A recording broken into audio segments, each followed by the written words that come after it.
राहुल गांधी ने पिछले दिनों देश में संस्थागत और आर्थिक सर्वे कराने और संपत्ति पुनर्वितरण की बात कहकर बड़ा सियासी बवाल खड़ा कर दिया। अब राहुल गांधी के समर्थन में उनके गुरु सैम पित्रोदा सामने आ गए हैं, तो सबको समझ में आ गया कि राहुल गांधी ने वेल्थ सर्वे कराने और संपत्ति का समान वितरण कराने का ज्ञान सैम पित्रोदा से लिया। राहुल गांधी के बयान के बाद जब पीएम मोदी ने इस पर पलटवार किया तो पूरी की पूरी कांग्रेस बैकफुट पर चली गई।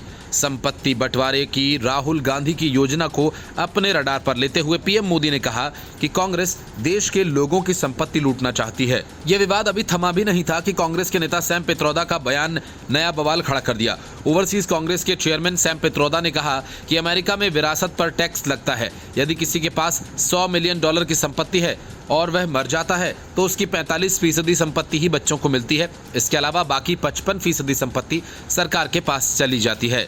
सैम पित्रोदा ने अमेरिकी कानून की बात करते हुए कहा कि यह कानून कहता है कि आपने दौलत बनाई, उसका उपभोग किया, अब आप उसे छोड़कर जाएं तो उसका पूरा हिस्सा बच्चों को न मिले, कुछ देश को भी मिले।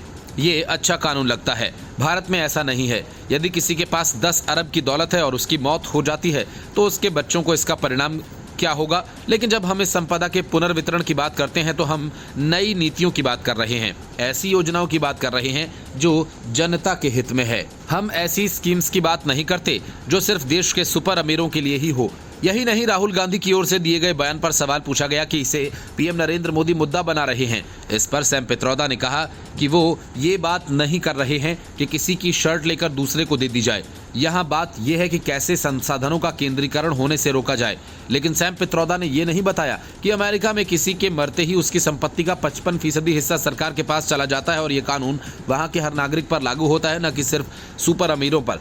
जिस अमेरिकी कानून को भारत में लागू करने की बात राहुल गांधी कर रहे हैं उसका आधार अमेरिकी कानून ही है, जिसका मतलब साफ है कि कोई व्यक्ति अपने जीवन भर की मेहनत से एक घर बनाता है और उसके मरते ही वो घर का 55% हिस्सा सरकार ले लेगी तो उसके बच्चों और उसकी पत्नी के पास क्या बचेगा।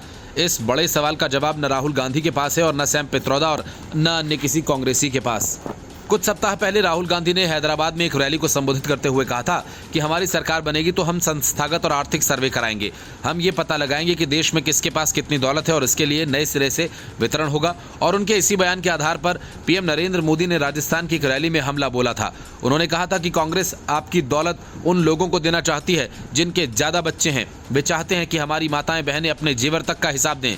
पीएम नरेंद्र मोदी की ओर से ये मुद्दा उठाए जाने के बाद कांग्रेस बैकफुट पर नजर आ रही है और उसने सैम पित्रोदा के बयान से पल्ला झाड़ लिया। पित्रोदा के बयान पर भाजपा नेता अमित मालवीय ने पलटवार करते हुए कहा कि कांग्रेस ने भारत को बर्बाद करने का फैसला कर लिया है। अब सैम पित्रोदा धन पुनर्वितरण के लिए 50% विरासत टैक्स की वकालत करते हैं। इसका मतलब ये है कि हम अपनी सारी मेहनत और उद्यम से जो कुछ भी बनाएं उसका 50% हिस्सा छीन लिया जाए। 50% हमारे द्वारा भुगतान किए जाने वाले सभी टैक्स के अलावा वह भी बढ़ जाएगा अगर कांग्रेस जीतती है। Bureau report, news of India.